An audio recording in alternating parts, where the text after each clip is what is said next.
this whole life is a surrender process. I've been the more I'm on this path, the more I'm realizing it. I even had a practice for some time when I was super triggered, like easily, I had this practice when I would say in my mind, God, I surrender this to you. So everything that came up, the moment it came up, I paused for a second and I said, God, I surrender this to you. And believe it or not, it vanishes like magic. You breathe in, you surrender, you breathe out. It's done.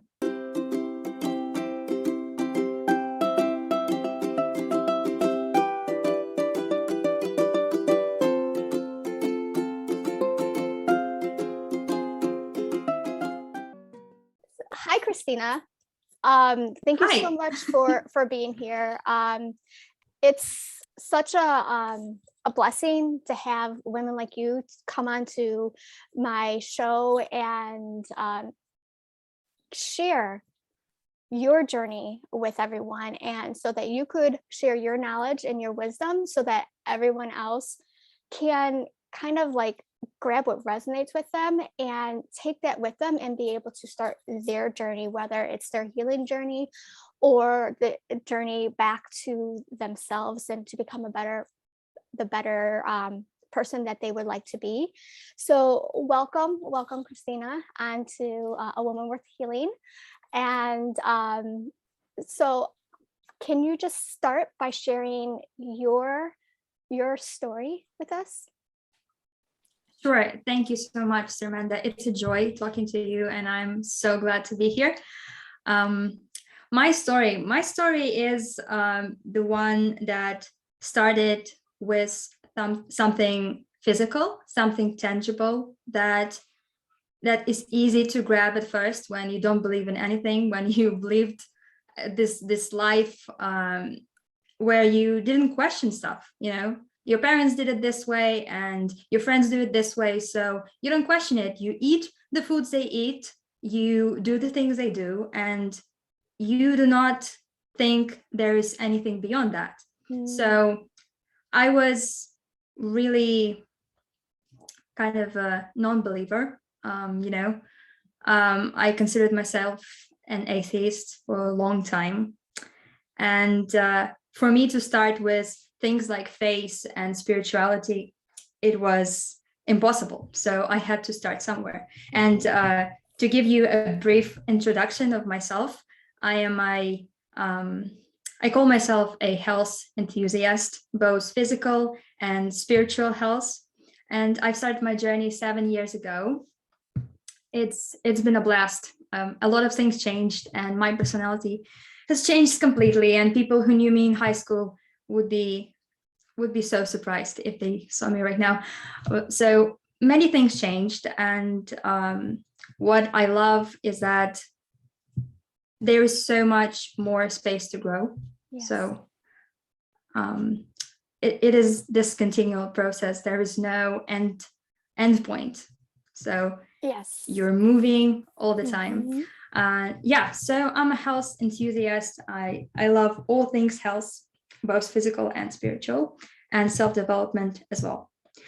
So my journey started with physical health.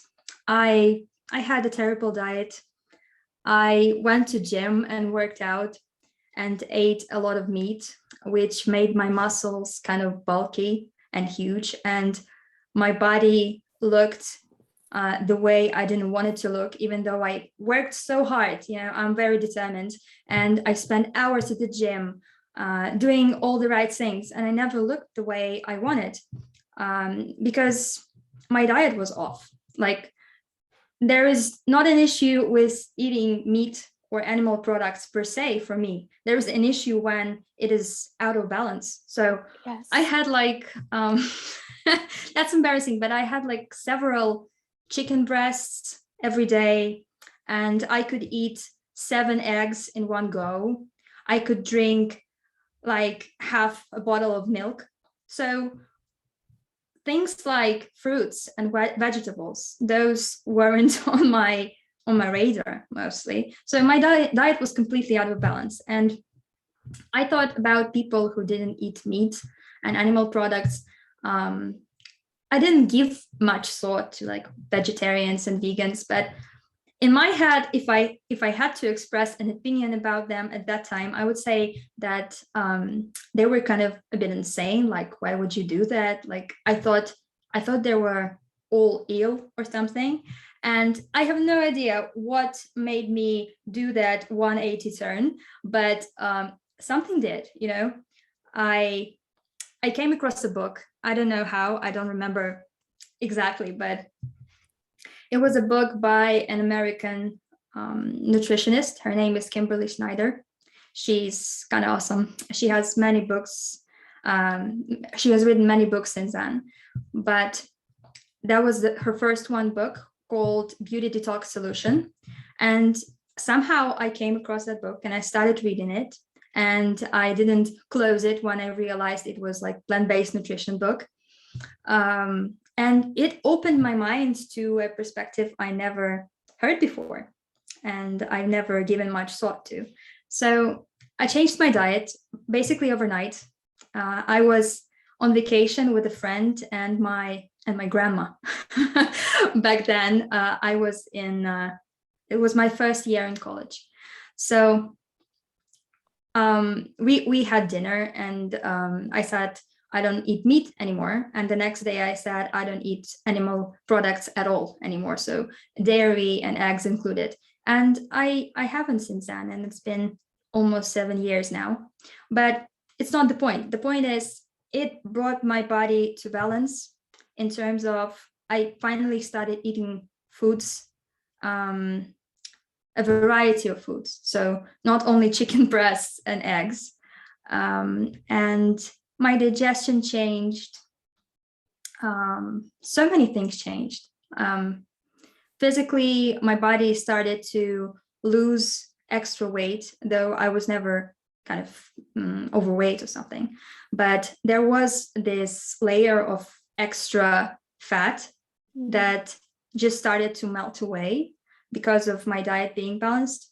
And my body started becoming and looking the way I wanted it to look always. And it was easy. I started doing yoga and meditate, and all of that tangible stuff kind of transformed into a spiritual journey. So a year after I changed my diet, I had this spiritual awakening when I like to call it waking up to reality as it is. So before that, I kind of lived in a dream world behind this veil, and I feel like I was asleep for many years. And after my spiritual awakening, I figured that physical stuff out. So that was done. And it's so easy now. All of those things, like I just do them and it makes sense to me, and I'm not looking anymore for any like solutions or new diets or anything. I found something that works for me, and now it's done. And I wanted to go beyond that. So it kind of naturally, I evolved into a spiritual student. And now I'm mostly concerned with that. So my journey now is more of a spiritual one. And the physical stuff, I love it, but I'm not looking anymore. Let's put it this way. And my journey has been something I call a journey back to self-love. This is a long story, but to put it simply, I've always been this girl that everyone wanted to be friends with, and every guy fell in love with. And my friends, my female friends, kind of fought for my attention, and my male friends fell in love with me. And I grew up in this environment where this was always happening around me, and my ego kind of fed on that.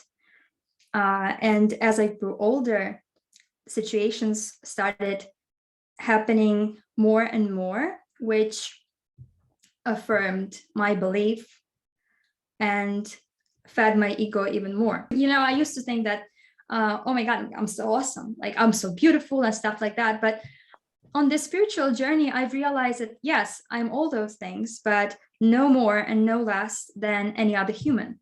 So it's not my face or my energy that attracted people so much. It's that I had to learn a lesson. So the universe was putting me in the same situation over and over again until I've learned it.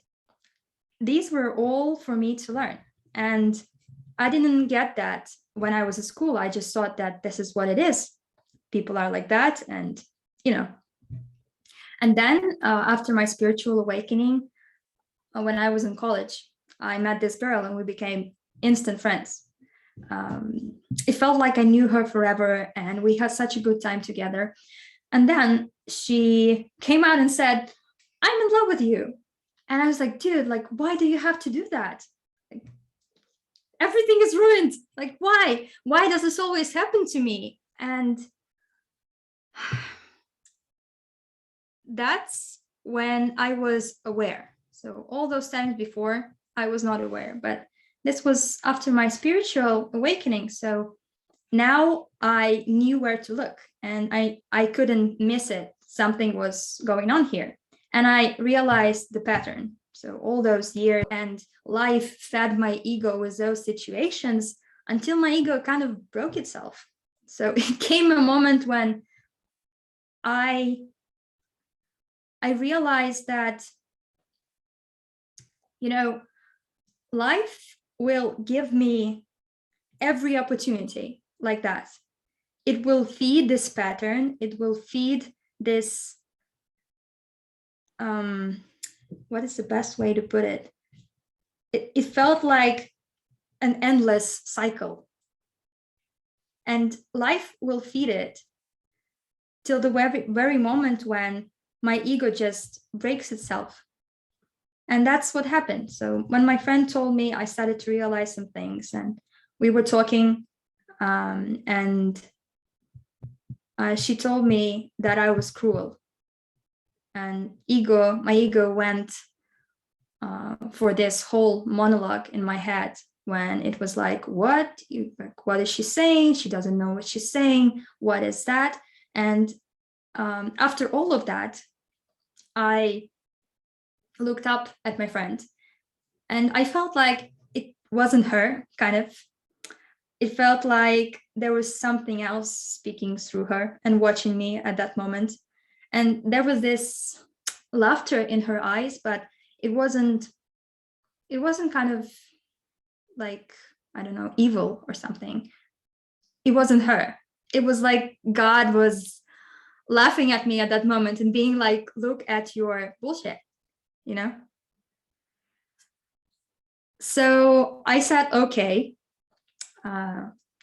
gave myself a lot of credit for that, for not being defensive or anything. That's so easy to do. Okay. Yeah. Especially I had this whole monologue in my head. And after that, I was like, okay. That was the moment when I realized the pattern. And I realized that, yes, I was being cruel and I was pulling that love, approval, and appreciation out of other people. Mm-hmm.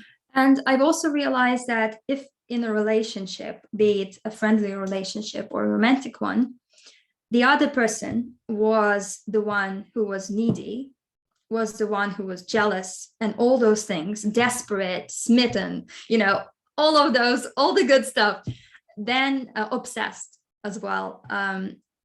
I felt safe because it meant that A, I will not be abandoned, and B, that I deserved to be loved. Yeah. So realizing that made me kind of look for that pattern, not follow blindly and just be guided by my ego in those situations. Yeah, because your ego was trying to protect you. I mean, that's what the ego is for, right? So yes. Deep down, you had that fear that you were going to be abandoned and that you might not be worthy of love. So you were constantly seeking that. And so, moving forward, now that you had your awakening and you found some balance within your body physically, using physical modalities to kind of like have that balance within you, and then you shifted towards that intangible, that spiritual aspect of you. And you mentioned a few minutes ago how it's like a journey. It was a journey for health, but then now it's a journey for self-love. So can you speak to that? Like, how is the self-love compared to the external love? It's the only one that satisfies Yes. you. Yeah. It's the only one that feels true. Because all of that, my frantic, searching, pulling that stuff out of others, it never felt satisfying. It was kind of empty. It was good in the moment, but then when I realized the pattern, I felt kind of embarrassed with myself, because it's one thing not to know what you're doing and participate in a situation. And it's not a different thing to realize the pattern and do it anyway. Yes. So yes. And I think people can relate to you so much with that. And it doesn't have to be just the love. It could be food. It could be, they're constantly going out shopping and spending because they're searching for what they're lacking, and they get that high in the moment. But once that high is gone, it's gone. So then you got to do it over and over again. So it's that pattern that, you experience, and it could be with anything. But once you found, you're so young and you're able to come to that realization that you, like you said, there is a saying that says nothing ever leaves you until you learn the lesson. And you found that pattern, that it kept showing up in your life. Oh, Christina hasn't learned that lesson yet. Let's keep bringing it up in her life until she gets that lesson. And you finally saw that within your college friend.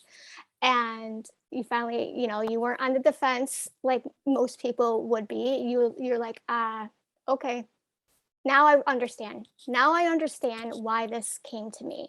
And you were able to take that. And that's when you learned that lesson, you were open to start learning what you truly wanted and finding out how to get to that self-love that everyone's yearning for, and they think they can get it from the external world, but it's within them. So talking about that, because no one's ever there, right? We're constantly on the path to reaching, we're constantly learning. And so right now in this moment, you might feel like, yes, this is where I am, but it's always going to change and shift for you. So what I'm asking is, what are some things that helped you, so that people watching on YouTube and listening on the podcast platforms, what are some steps that you took that helped you kind of come home to yourself? That's a good question. I think at first there was this period of accumulating knowledge. So reading spiritual books and diving deep into all of those concepts. And it was very important for me to find a community, even if this community was kind of, it wasn't a real community. So I found community in gurus and teachers and masters who have left their bodies hundreds of years ago. That felt like a community to me, because I haven't mentioned it when we started this podcast, but I am from Ukraine and I've been living in Ukraine my whole life. So it's a bit different here than it is in the United States, for example.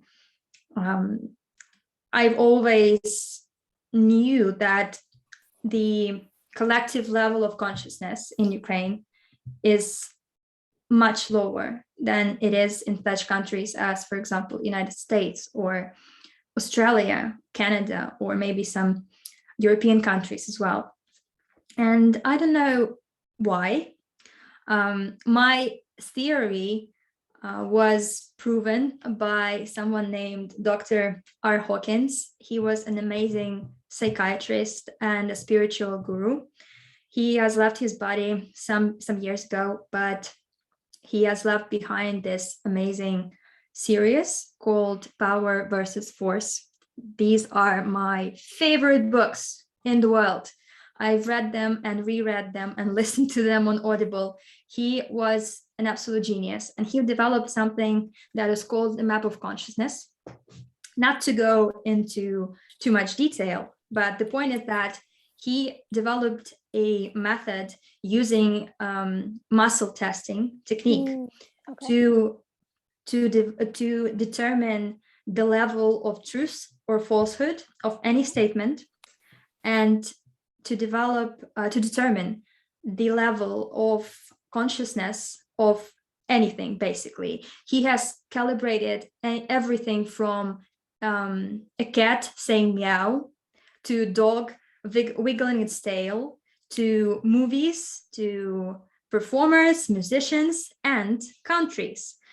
And he has this information in his book. And I was reading that book and got to that section, and then it all makes sense, because Ukraine is somewhere with, like countries like Iran, where or Iraq, where there is constant war. And it's not like that in Ukraine, but the level of consciousness that is influenced, the collective level of consciousness that is influenced by such things as war and fear and stuff like that. Yeah, I understand why it's like that in Iran and Iraq, for example, but why it's like that in Ukraine? Like, what influenced the level of consciousness here? I don't know, but Ukraine is somewhere grouped with those countries, and one of the highest countries in terms of this calibration is United States, and there's Australia and Canada's there as well. So it made so much sense to me, and this has proved something that I've known for a long time. So going back to my community answer, there is no community here. Spiritual awakening is something more exotic here. So in the United States, when you say spiritual awakening, most people will kind of get what you mean. Yeah. Even if some of them will like have a very surface idea, but most of them will. Yes, a surface idea is right. But they also have, but a lot of people have judgment on that too. So we're not fully awakened over here either. I don't think any country is, but there is more familiarity with this concept. And here, when you say like spiritual awakening, I was like, what? When I started exploring this and telling my friends about it, my friends kind of thought, what the F? What's happening? What are you talking about? And they kind of learned from me as well, because I started sharing these concepts and these teachings that I've learned. And my parents were very surprised as well. And now my mom kind of comes to me for advice.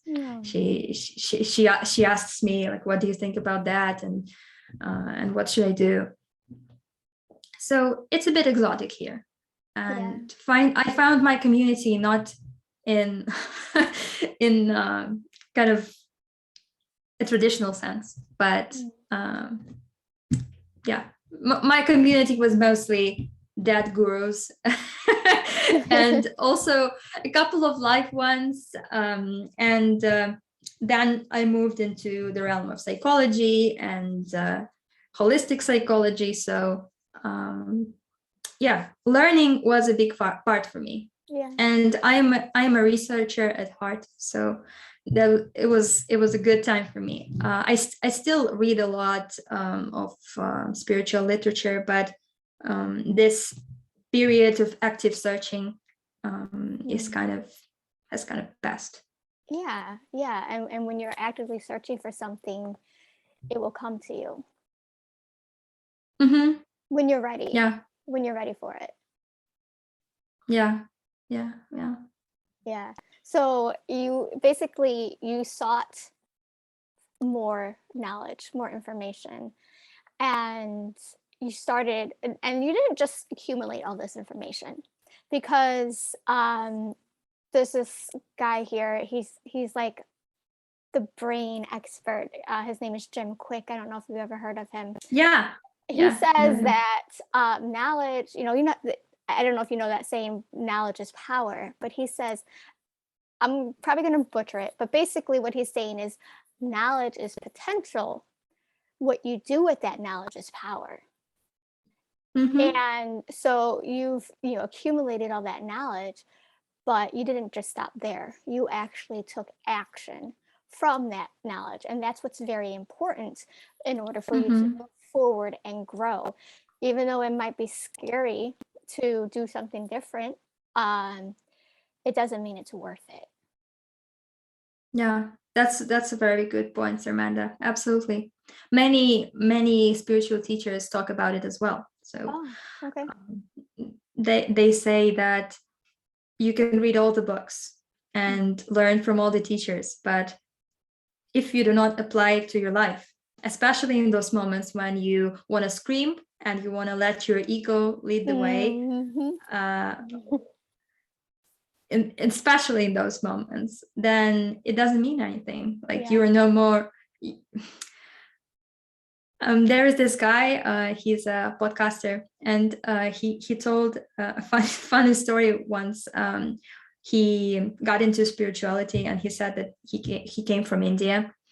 He went there to visit some spiritual guru, and then he came back to the United States, and he said that he was going everywhere and doing namaste arms at everyone, and his friend was like, dude, what the F, like, quit it, like, what are you doing? You think you're so spiritual now? And there is this thing with spirituality. I think you've noticed it as well. Sometimes people just like the concept of it and doing namaste arms and saying om and stuff like that. But when it comes to really applying stuff to their life, they kind of don't. They still have the same arguments. They still get triggered by the same things. So as long as you apply what you've learned, it's valuable, especially in spirituality. Yes, that's where the magic happens. And the more that you trust yourself and your higher power, the more miracles or magic you see, and the more progress you will see. Like, at the beginning, we spoke about the tangible things, starting with nutrition. And so it's, I find in the healing world that a lot of people don't start with spirituality first. They start with nutrition or exercise, stuff like that, because it is tangible. We can see it, because as human beings, we could believe it if we could see it. And so we typically start with changing our diets, or changing, like getting more movement into our daily lives.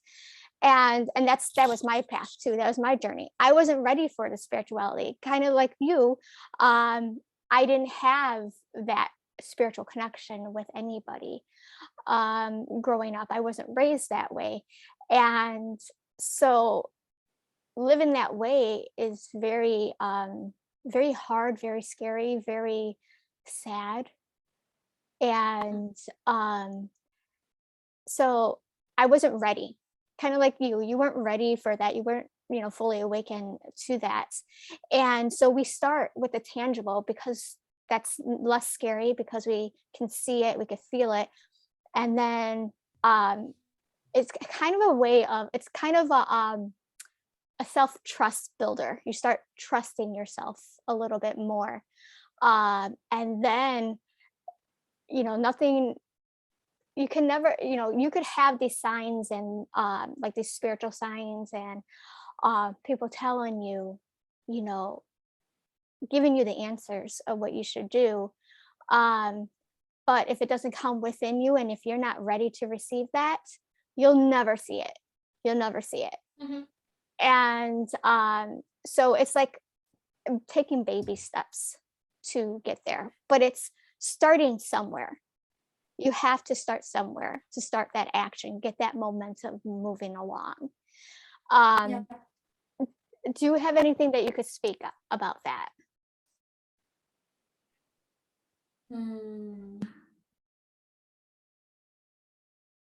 I don't know. I mean, I completely agree with what you said. It's important to apply what you learn, and it is important to,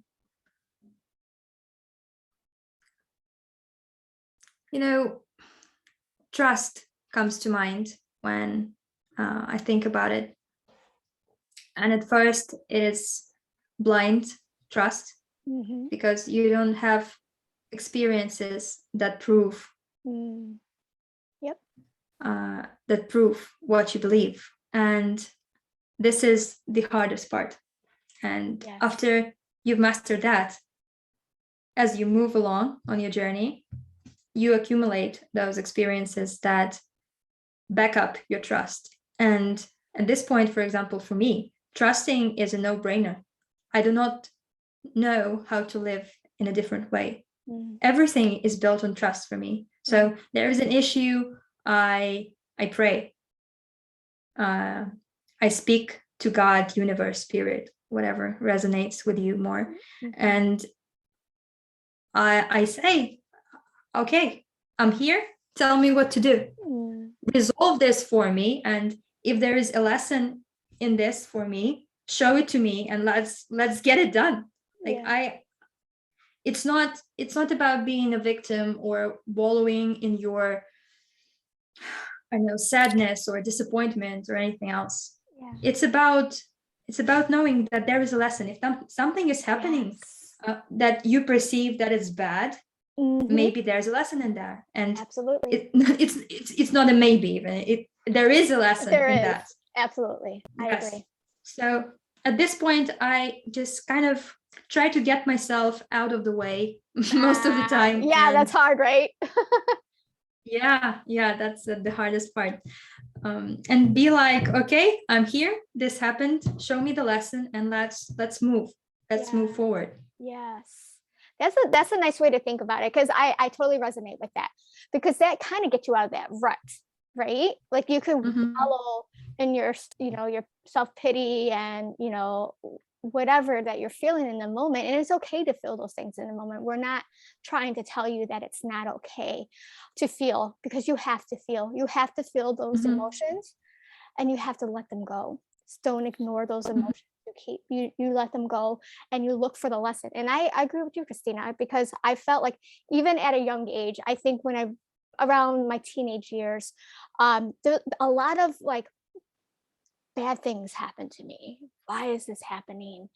And then I started to see the lessons in these bad experiences, what I thought were bad experiences. And I started seeing the lessons, and I was like, okay. So eventually, when I became a teenager, I'm like, okay, this stinks. This sucks. But okay, there's something good always comes from the bad. And so I started that trust, that's very important. Not only do you have to be ready, but you have to trust. If you don't trust, you won't receive it. And so it's like, okay, what good is going to come from this bad? And I knew it wouldn't come to me like right now, the answer. I knew I had to be patient with that. And you have to, and I'm not a patient person. Believe me, that part was easy for me to be patient with, because the trust was there. The trust is like, I know this will come to me eventually, because it always does. It always does. And when it does, I was able to realize it, because that's another piece, is being mindful. That's why that happened, because this grew from it. And so seeing all those lessons in those hard times is very important, but you can't do that if you don't trust. And that's one of the things that I have big trust issues, and they're starting to slowly fall away because of my spiritual connection. You know, I'm still at the very, very beginning of my spiritual journey. But the more I trust and give up that control, the lighter my body becomes. Yeah. Trust is very connected with concepts of letting go and surrendering. Yes. It's so hard to surrender. Yeah, it's the nature of our egos to be in control. So they will always fight for control. Like even in meditation, for example, why stillness is so difficult for many people. Like you are okay when you, I don't know, peeling potatoes in the kitchen or vacuuming your home. Like your mind is not that active, but the moment you sit with an intention to be still for 10 minutes, the mind goes crazy. You remember stuff from 2010, and you remember this and that, and you start making all those plans in your head. Why? Because ego hates stillness. This is where the ego cannot predict what will happen next, and this unknown is death for the ego. So it kind of tries to regain control by making plans, like what are you going to eat for breakfast, what are you going to do next, what's this, what's for work. That's the nature of our ego control. And I think this is a journey to, you know, melt into that trust and that perfection, and knowing that nothing can happen to you, nothing bad can happen to you.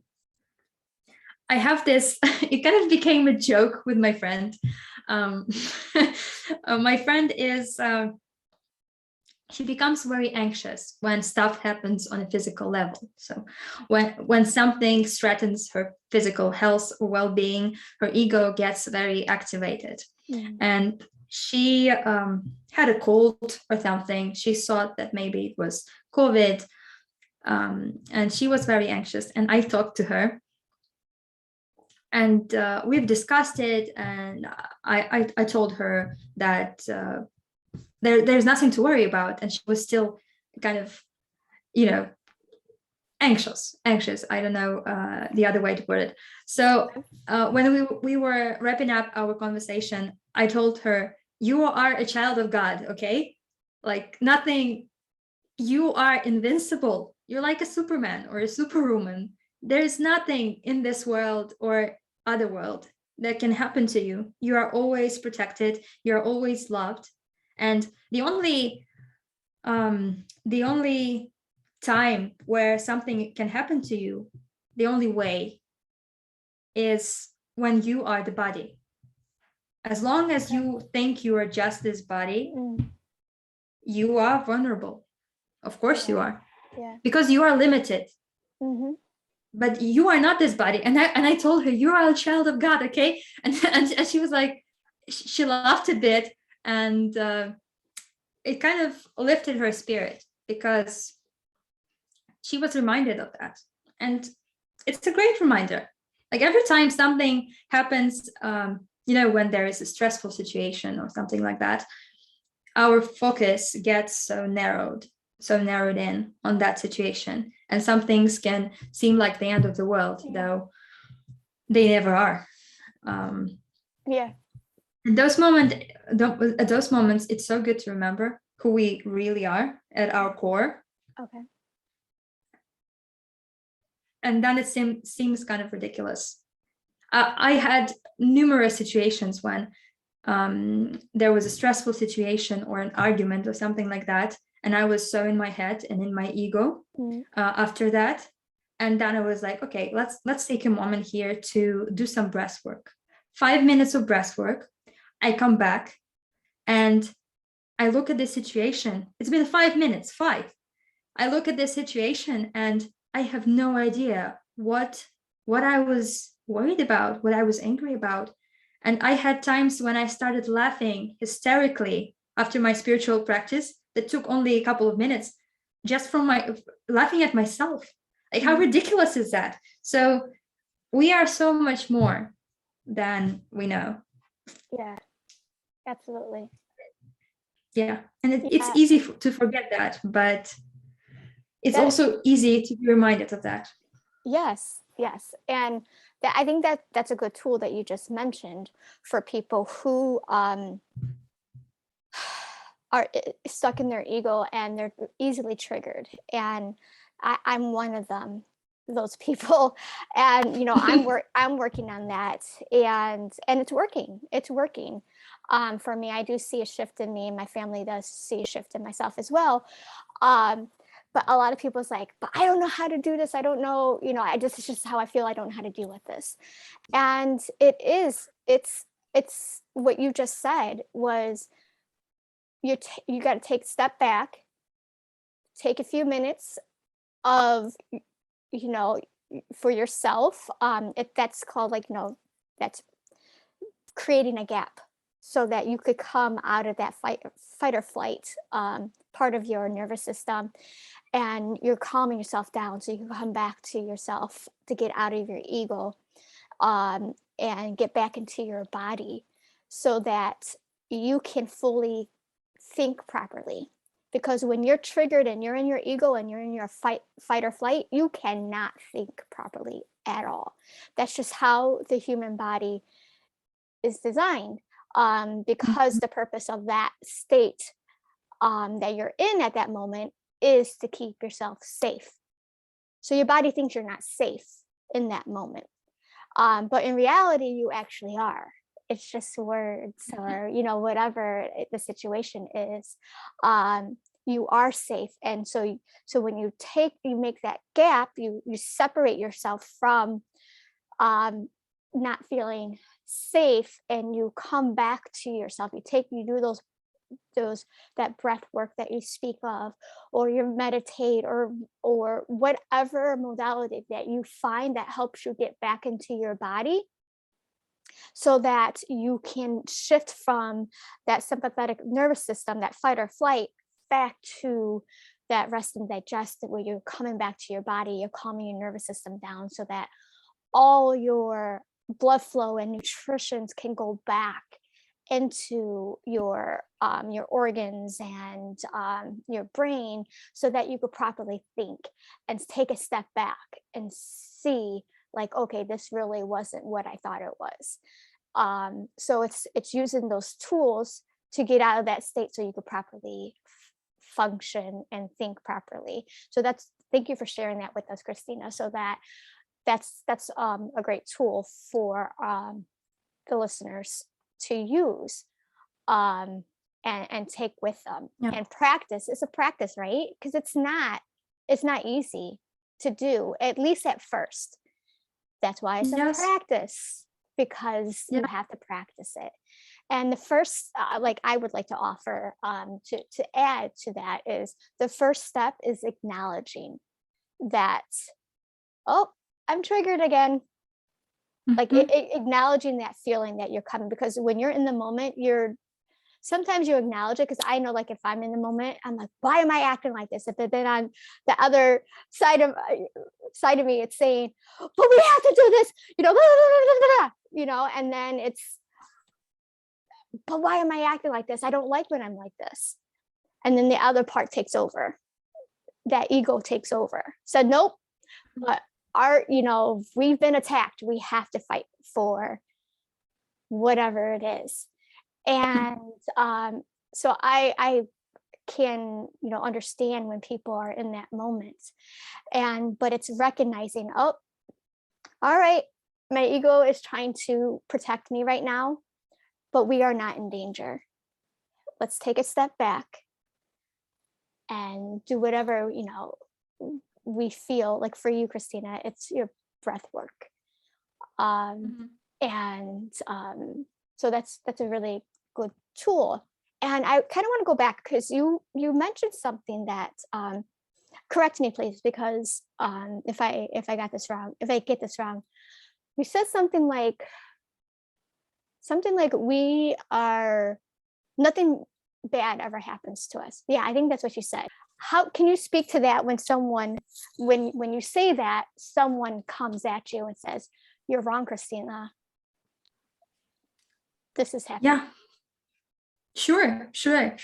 I've been asked that several times in my life by my friends and family members. So yeah, this is a very good question, Amanda, and this is exactly what some people listening to this would ask. The only source of suffering is fighting reality as it is. Okay. So anything can happen to you or to people around you. The only thing you are suffering is what you make up in your mind. Mm-hmm. Things are happening and they are neutral. You know, I've remembered this story. There was a teacher called Wayne Dyer. Yep. He is a very famous spiritual author. And he used to live in Maui. And he was friends with another spiritual teacher called Ram Dass, who lived there as well. And Ram Dass always said that everything is perfect and there is no mistake. Okay. And Dr. Dyer asked him once, like, Ram Dass, you are saying that everything is perfect and there is no mistake, but how can you say that when there are children dying as we speak in some third world country? Basically the same thing you're asking me now. Mm-hmm. And Ram Dass said, this is, I will probably paraphrase it a bit, but he said that this is perfect and this is meant to be, and so is your desire to change it. So there is this very it's kind of hard to catch this connection between interconnectedness of all things. So I don't even know how to put it into words. It is so clear in my head. Like children suffering are probably they are doing exactly what they're meant at this moment. And them suffering is just a concept. It's just a concept in my mind. I can say that children are not suffering and believe in that. I can say that anything, it's just a belief. But even if from their perception they are suffering, there is a perfection to the universe where there is that is what is happening. And who knows, like someone once told me, it was one of the spiritual authors, not told me, I said it like like they told me personally. Someone once said, I think it was like in a book or in a talk or something, that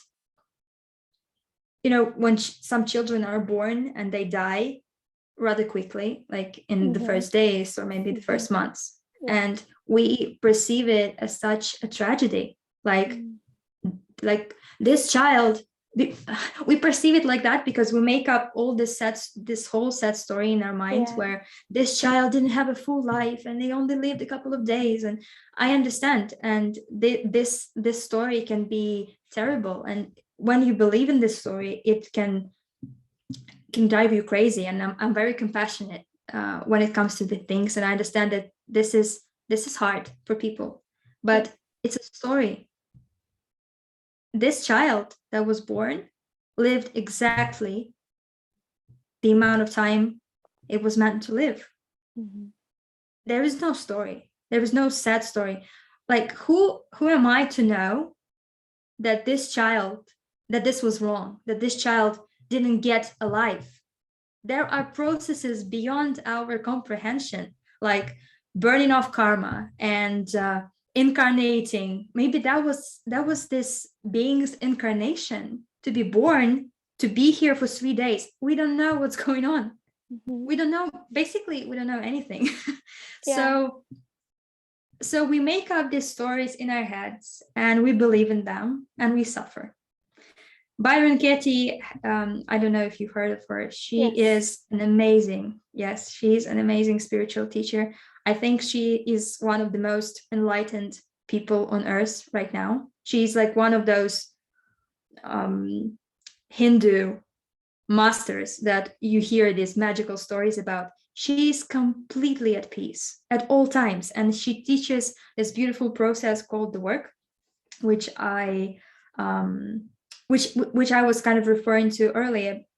She questions the truthfulness of the statement, and her process helps us see that it is all just a story that we made up, we believed in, and now we're suffering because of it. Yeah. And as for by the way, the children like being born, what we talked about, like being born and living just a couple of days. Yeah. She told a beautiful story about her daughter giving birth. And she said that the first moments the baby was born, it wasn't crying. So her daughter was kind of a bit stressed. And then she looked at Byron Katie, and her daughter said that she was completely at peace, because she saw how Byron Katie was at peace. And Byron Katie said that I knew that. Oh. Yeah, I got you. Can you? I'm sorry. Something happened. Okay. Yeah, no, yes. You're there. Yeah. She said that I knew at that moment that it is all perfect. There was no mistake. If this child didn't take even like one breath, it lived a full life, because she didn't have that story in her head, like a poor baby. He was born and then he didn't take a breath and he died. It's just a story. She didn't have it. So she was at peace. She was blissful. She was happy for her grandson, and she loved him completely at that moment. This is very hard to grasp.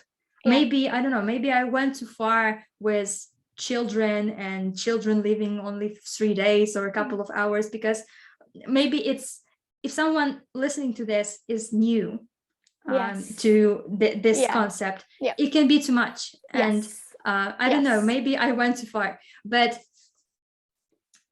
from my perspective now, it makes all kinds of sense. It's the only thing that makes sense. To make this example maybe more relatable, let's move away from children dying and suffering, and maybe let's give an example like this. For example, it is your father thinks your father does something that you think he shouldn't do. Like, I don't know, your father drinks alcohol every evening, and you know that, and you know it's bad for his health. But let's put it this way. I mean, he's stressed at work and he comes home, he wants to relax, and here is like a beer or something stronger. And you believe that your father shouldn't drink, right? So, and it causes you suffering. What causes you suffering is a story you made in your mind, where he's drinking and he's getting a liver disease and he's dying in the hospital earlier than was meant for him, because he drank all those years. What's causing you suffering is not the fact that he is drinking. It is the story you made up in your mind when he is dying earlier. And this is so sad. And there is also this fear of losing him tangled up in that. So what is really happening is that your father is drinking alcohol. And you can fight this reality till you're blue in the face, or you can accept the fact that this is what's happening, and you can love him unconditionally despite that. And you can not be afraid, and you can just be okay with it. This is what's happening. It's like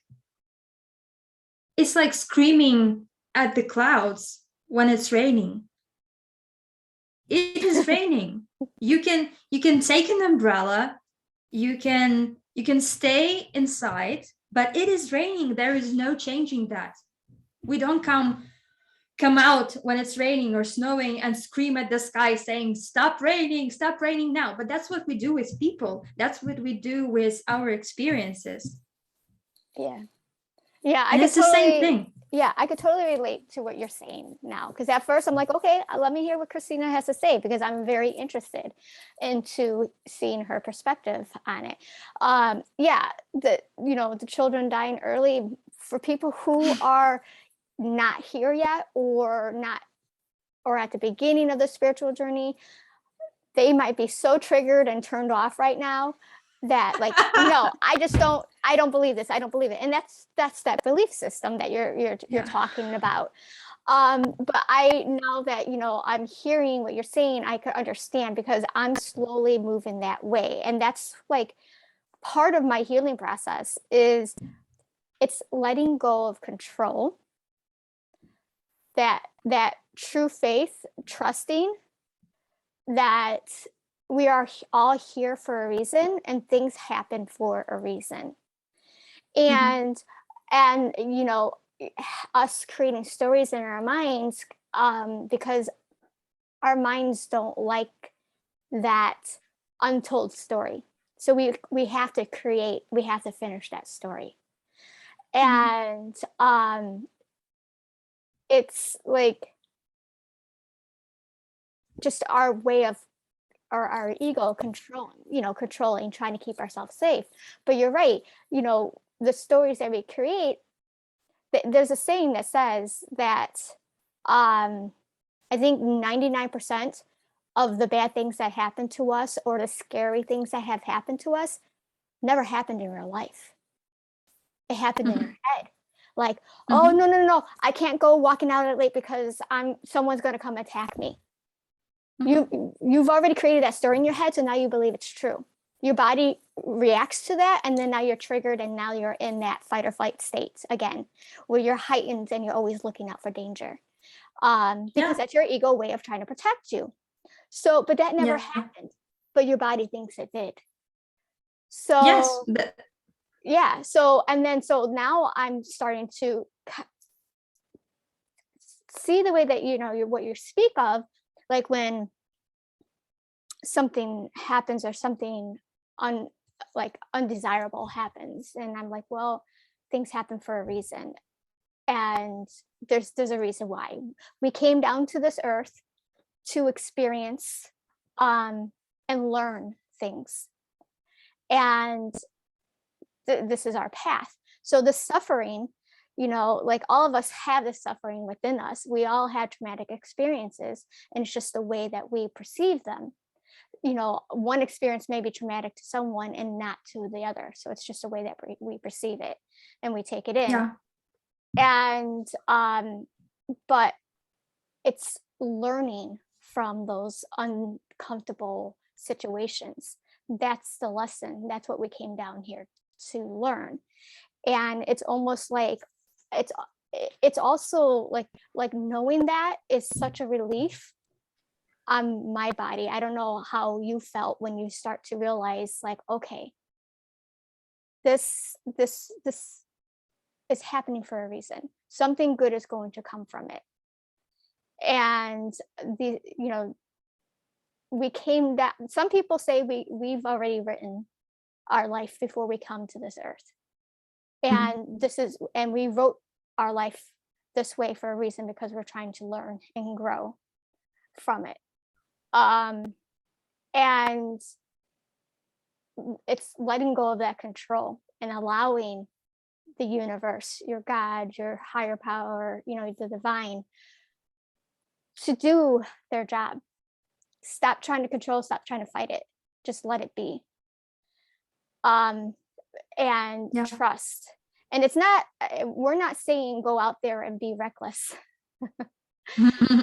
You have to follow that inner knowing, that your intuition, to know what the right path is for you.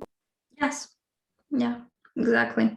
And that's also another tool to use for forgiveness as well. It's like, I can't believe this person just can't get their life together, or I can't believe this person did this to me. And it's not about me.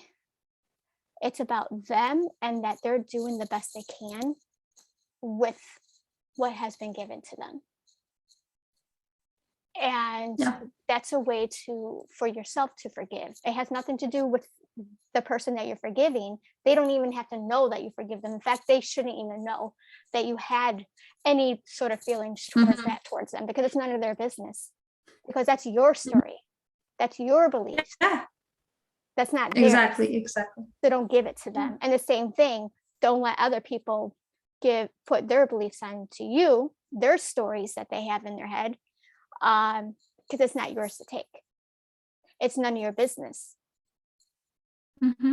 And when you go through life like that, you're able to fully step into yourself a little bit more each day and be who you're meant to be, because it's none of your business what other people think of you. The people who don't like who you're becoming are not meant for you at that moment. Maybe they came into your life for a reason in the past, but it's time for them to fall away, because what's meant for you is coming in. So you need to make room. Yeah, I agree 100%. What you've said reminded me of the words of Byron Katie. She said that there are 3 types of business: your business, other people's business, and God's business. So when you have a thought, she says, ask yourself, whose business am I in right now? So for example, you're looking at your mom like washing the dishes, and she's doing that wrong. She should use like this amount of soap or whatever, like this sponge. And whose business are you in? Like you are in her business. That's not your business. And for example, you are thinking like, let's take the recent example with COVID, like, well, everyone will die and the world will end and everything. Whose business are you in right now? That's God's business. That's not your business. So there is a beauty in minding your own business at all times. And just going with it. This whole life is a surrender process. I've been the more I'm on this path, the more I'm realizing it.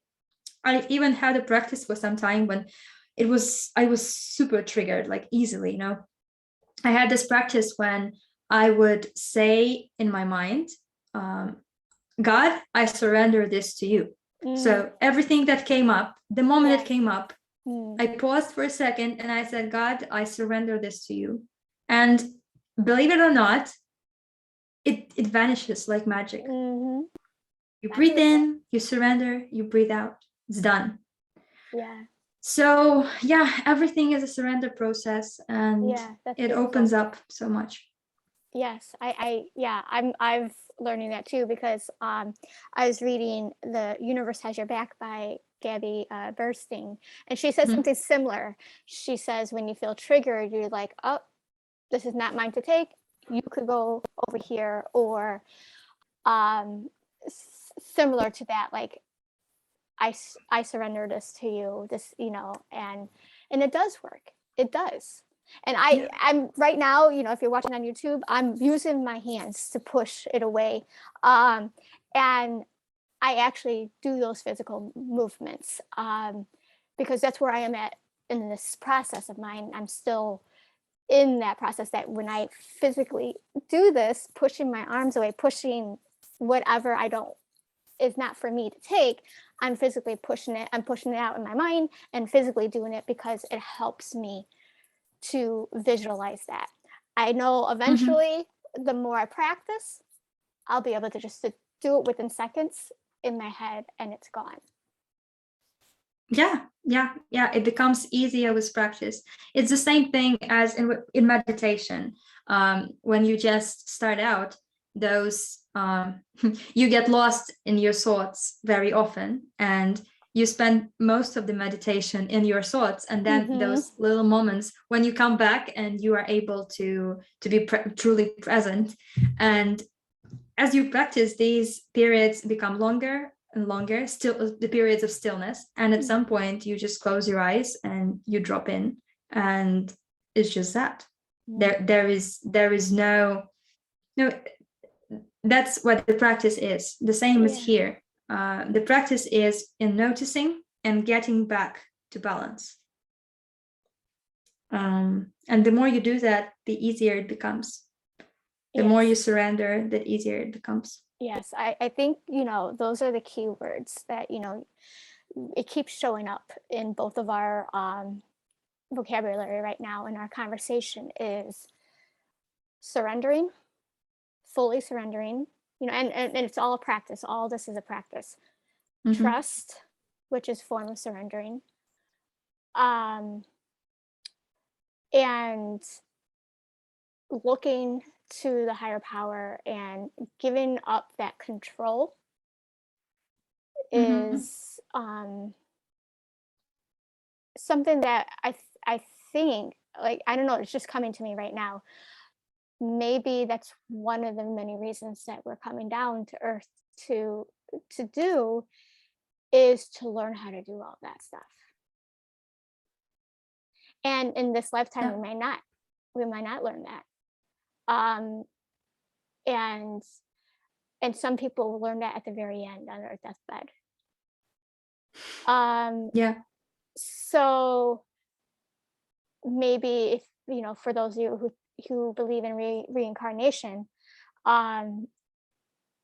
maybe we keep coming because we haven't quite mastered it yet.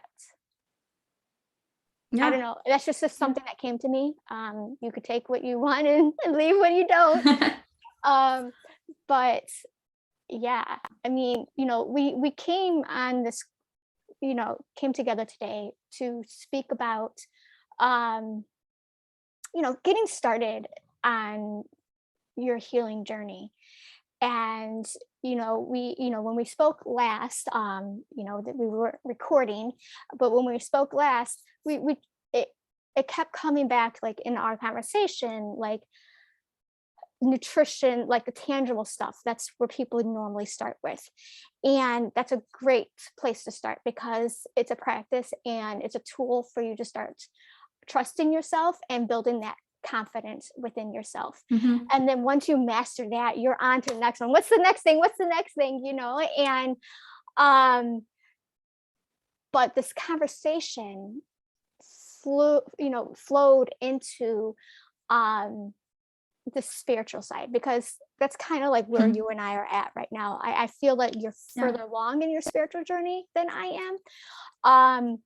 So and it flows so beautifully, and this is part of healing. You're not just, when you become sick, it's not just one thing that got you sick. It's multiple things in your life. And once you start that spiritual practice, a lot of things start to fall away very quickly. But not everybody's ready for that. And like, for instance, you and I, we didn't have that spirituality growing up, correct? That's what I heard. And but some people did. Some people were born into, like, I'll bring up religion, a religious background, but I know religion and spirituality are two different things. And but some people could have that religion and not have that deep connection to their spirituality. But so some people might resonate with what we're saying, and some people might be like, yeah, I'm not there yet, I don't know what you're talking about. And they may be triggered by some of the things that we spoke about, and that's okay, because when you become triggered, that is a sign that you could take a step back, that Christina keeps talking about. You're separating yourself from it so that you could fully figure out, okay, what is it that Thermanda or Christina said today that really triggered me? And it's never about Christina and I. It's what's being triggered is something within you. And and vice versa, when someone gets triggered by you, it's really nothing to do with you. It has everything to do with them. And so this will be a good sign, because this is communication. This is a communication between yourself, your mind, and your spiritual self, your soul. And it's not, there's something off. That's why you're being triggered. And that'll be a good time to look at it like, wow, why does this really bother me? And you might not come up with the answer right away, but once you acknowledge it and then you kind of like get curious about it, you start to those answers start to come to you. But don't force it to come to you, because then you're not going to get the right answer. You're going to get the answer from your ego and not the true answer. Yeah. What are you believing in? Yeah. At the moment, what are you believing in about the things that we spoke about? That's what can be triggering. Yes. Is when there is a very solid belief, and when this belief has been dismantled or by us or questioned or something like that. So yeah. And like, going back to those stories that we create, and it's suffering, and it's all these negative thoughts. A easy way to try to shift from that negative to the positive, and to really help you reconnect to your spiritual power and to yourself, and to take that burden off of you, because that's not yours to take, is looking at it like, okay, what is meant to come from this discomfort, this tragedy, this trauma?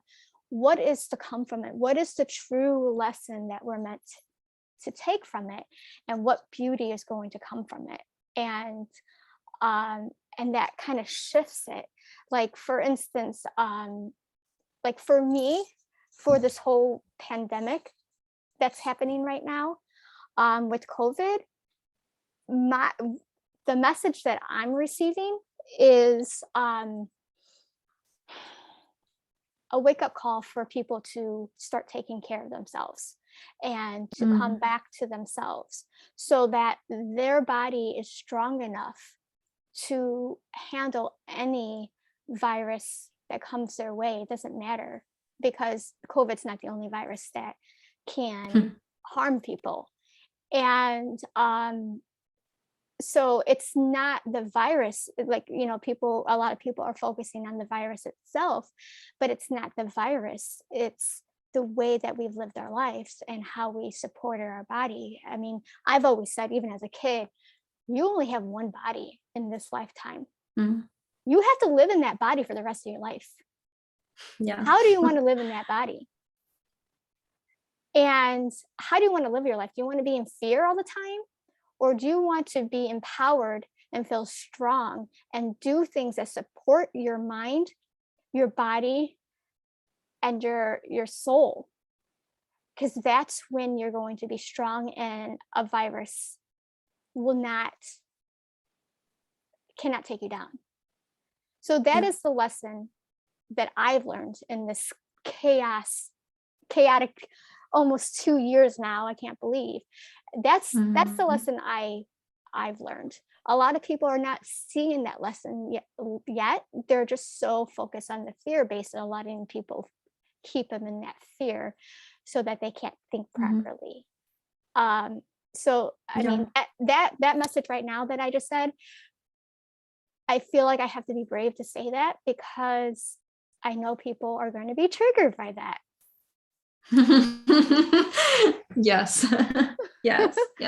So with you being brave enough to step up and say, there's always beauty in that suffering, and it's the story that you make of it. Do you want it to be a tragedy, or do you want it to be a beautiful gift? Like, these children, there could be a beautiful lesson and gift that comes out of all of this. And when you spoke of a a child only being here on this earth for a few days, I have an older brother that he only made it one day. He lived for one day and he left us. And so, I mean, he's older, so I never met him.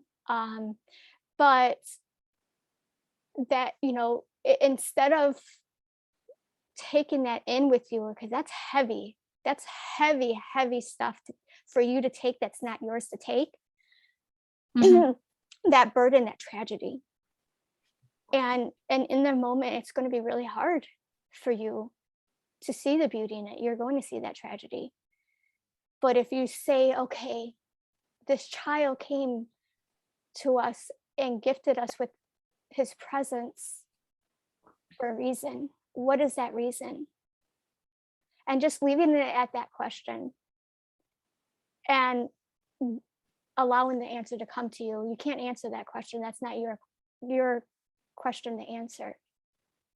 And you know, like I said, in the moment, you're not going to feel that way. But once you get past that, because you know, you have to feel those, like I said earlier, you have to feel those emotions.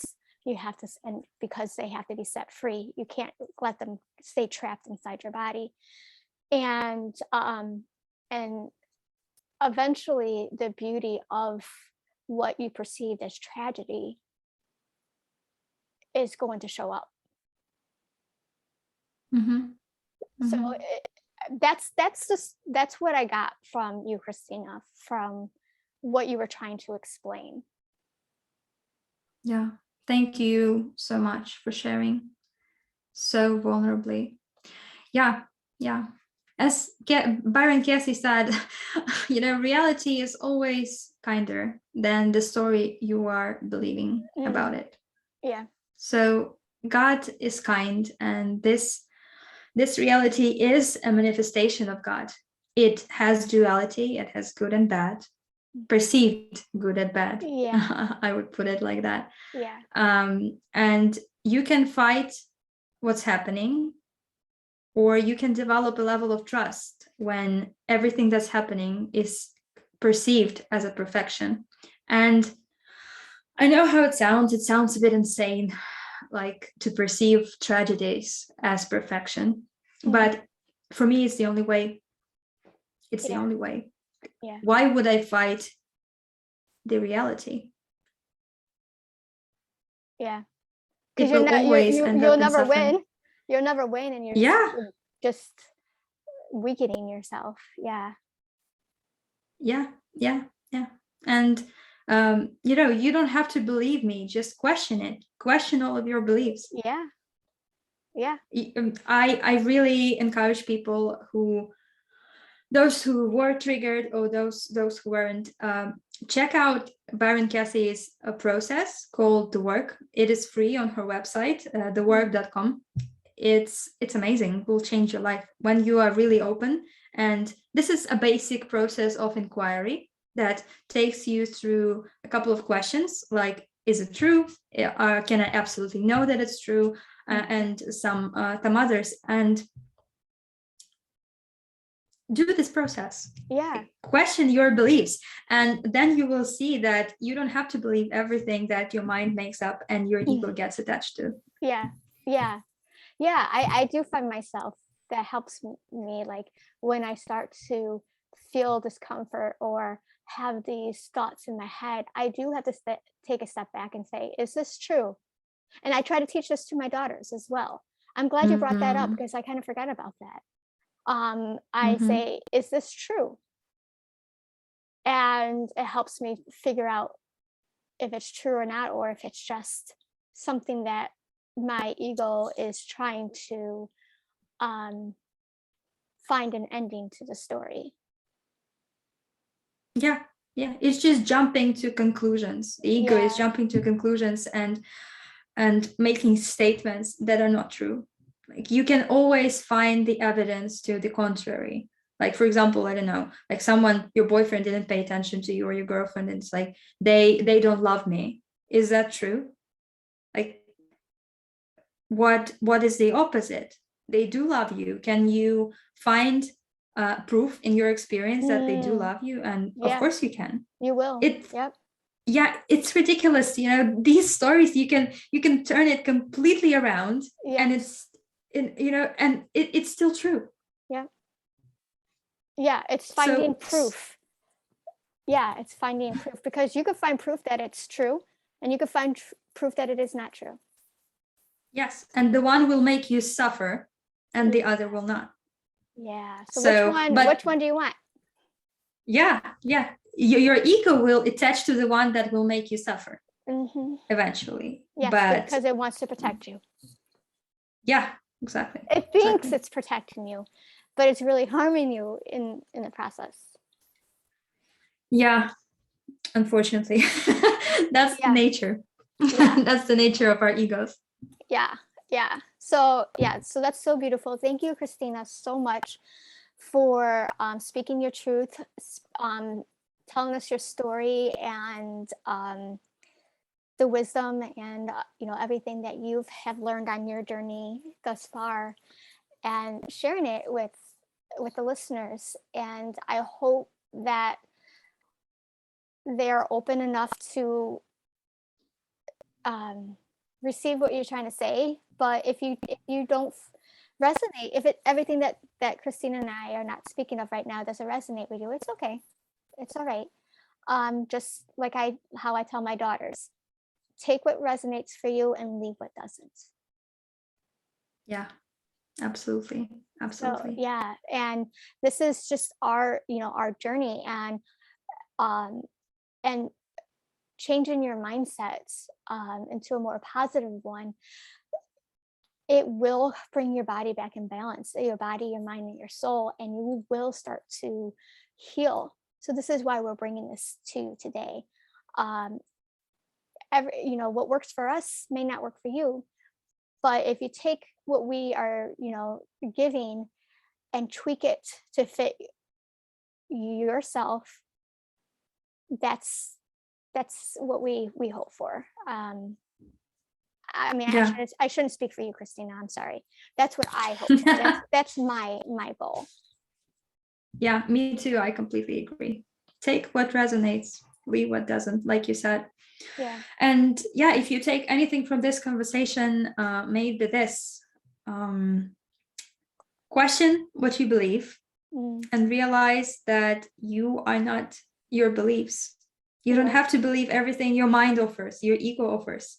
These are just statements, and when you question them, they crumble like a sandcastle.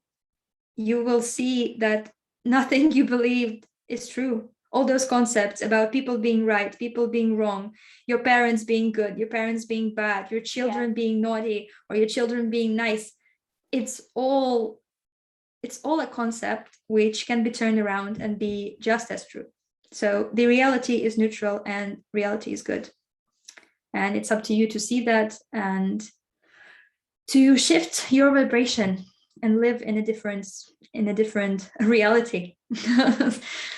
Where there is no drama, there is no tragedy, there is a reality, and it is kind. Yes, beautiful. Thank you, Christina. Thank you for coming on. I appreciate you. I appreciate that you're coming, all the way from the other side of the world. And I think it's amazing that we have met, and we can learn from each other. And, people come to our lives for a reason, and they also leave for a reason.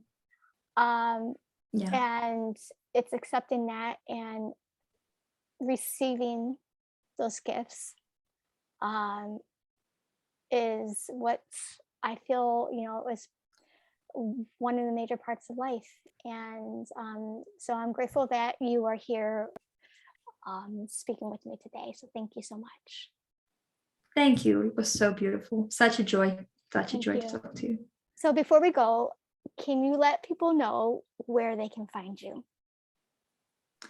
I'm mostly active on IG at Better Way to Do Life.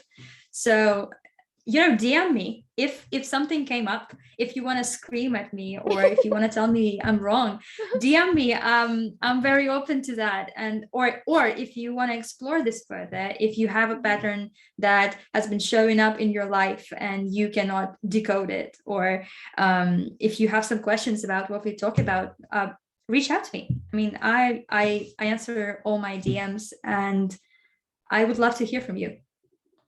So yeah, even if you want to scream at me or something, that's okay too. Leave me an audio message. Yeah, so I'm mostly active on Instagram, and we also have a private Facebook group. There are links in my Instagram bio, so if you want to join, you can do that as well. Awesome.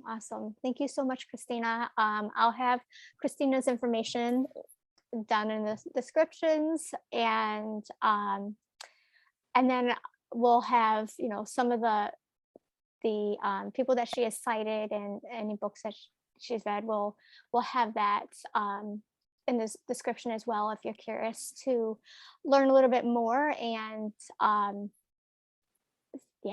keep moving forward. So thank you so much for listening. If you made it to the end, yay. You know that you're ready, you're willing, you're open. That's for sure. That's for sure. You're open to new things. The person who made it through those, hardcore bits about children dying. I mean, dude, you're ready. You're ready to take this on. Yes. So, so thank you, and I look forward to hearing what you think about all this, and hope we see you on the next episode. So thank you, everyone.